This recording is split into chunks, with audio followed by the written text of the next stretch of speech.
one is the dorsal root or the posterior root. Okay, it's also called the sensory ganglion, or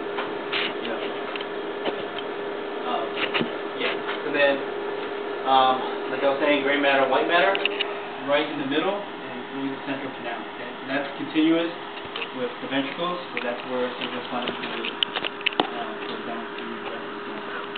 Okay. You also have to notice here that there's a posterior horn and an anterior horn in the gray matter. Okay, so the posterior horn actually receives all the sensory information.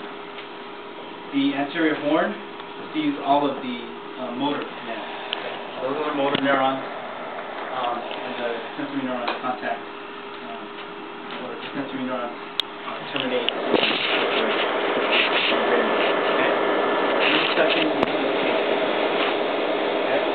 depending on where you are in the spinal cord, there might also be a lateral horn sticking out on the side.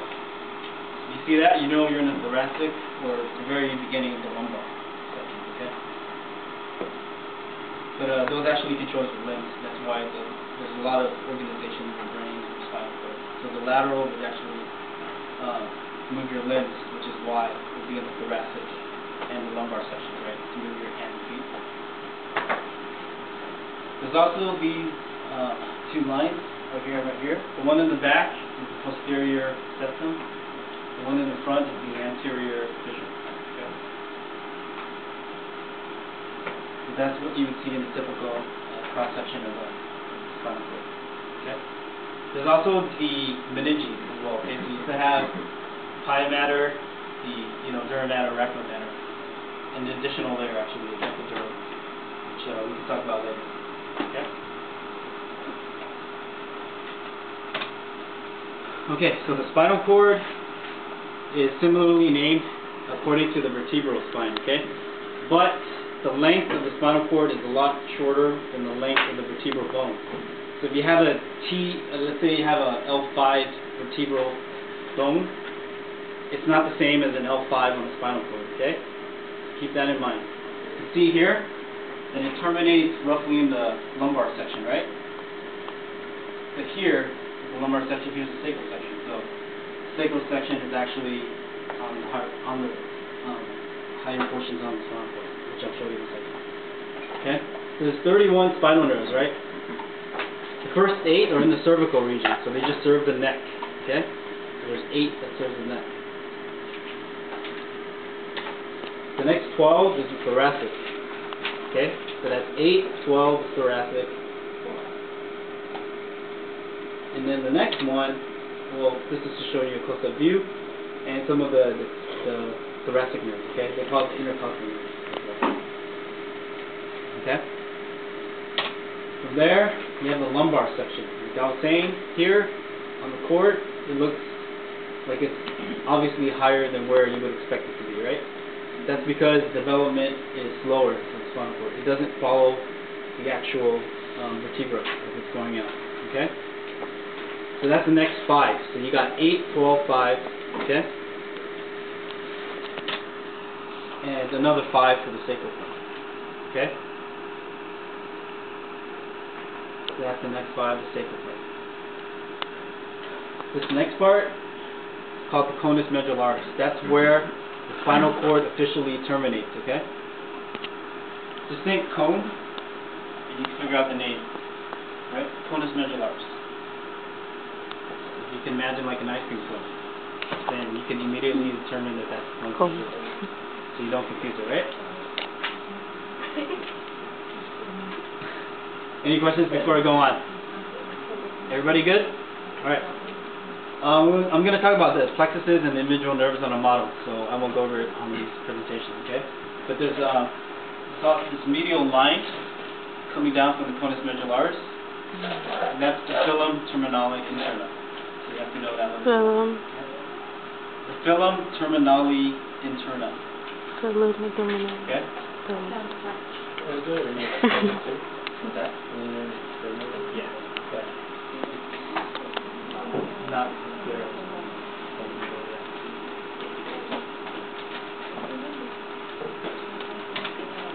Alright, and then we can talk briefly about reflexes. Okay? So there's 5 components to a reflex arc. Okay? The first one we kind of touched upon is called the receptor, right? So that's the one that detects the stimulus. The stimulus can be anything, like heat, it can be pain, it can be like a pinprick, you know, any of those things. Okay, so the receptor receives the stimulus. Okay? The second component is called the afferent pathway, or you can call it the afferent neuron or the sensory neuron. Okay? And what this guy does is it transmits that information from the receptor to this next part, the third part, the integration center. Okay? And the integration center is usually the spinal cord or the brain itself. Okay? So whenever there's an integration center, it's usually an interneuron of some sort within the spinal cord section. And if, depending on how complex the reflex is, it can transmit that information to the brain. Okay? The fourth part is the efferent pathway. With an E, just think exit, so it's going out to the motor system, right, for a response. Okay, so you got a sensory response, and then you're gonna want to respond to that through, you know, coordinated muscle activity, right?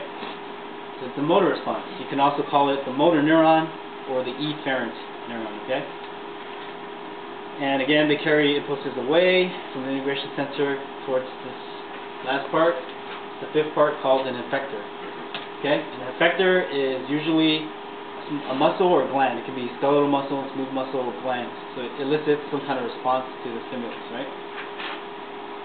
So depending on if it's a visceral reflex or if it's a somatic reflex, you would have different receptors and different glands or muscles that are activated. Okay.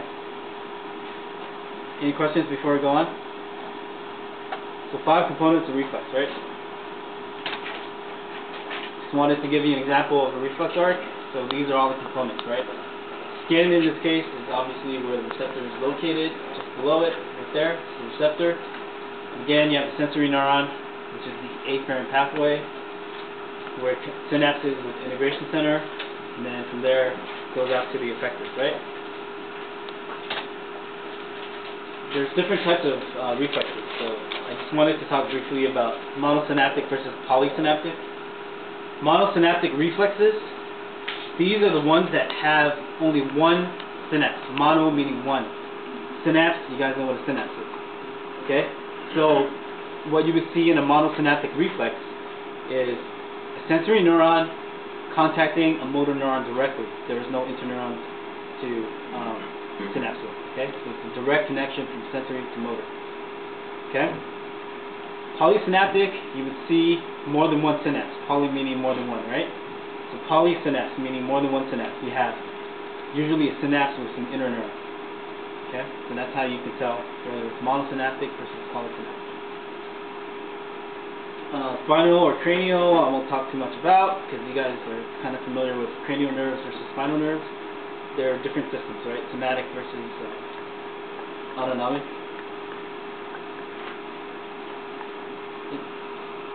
Which is what I wanted to get into the next part. Somatic or autonomic. Somatic is just the voluntary system, right? So it's mainly through your skeletal muscle. Like, I'm going to flex, so you're going to flex, right? It's basically that. So it's under voluntary control. Autonomic is more in terms of your glands and your heart rate, which is less in your control. So it's more considered to be involuntary control. And the autonomic is split up into a parasympathetic and a sympathetic, right?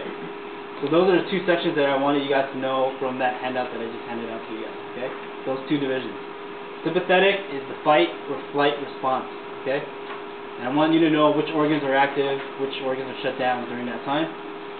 And the parasympathetic, which is called the rest and digest, typically. So you want to see which of those organs are active and which aren't, right? So in the sympathetic response, would your heart increase, your heart rate increase or decrease? That kind of stuff. Exactly.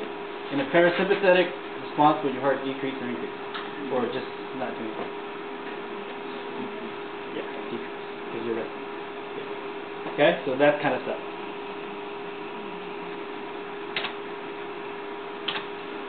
What they were talking about, talk about that. So I wanted to give you an example of a monosynaptic reflex. A typical one is a knee jerk reflex, right? And again, you can see there's only one synapse. There's no interneuron, right, in the spinal cord that it synapses with. Hence, monosynaptic. Okay? This next one is polysynaptic, and it's typical with withdrawal reflexes, right? So like if you burn your hand on a Bunsen burner or something, you would want to withdraw, right? And that actually requires some kind of integration or thought. So it's polysynaptic. And here you can see an interneuron, right? So there's more than one synapse. Does that make sense for everybody? Alright. And I'll just go over some of the models.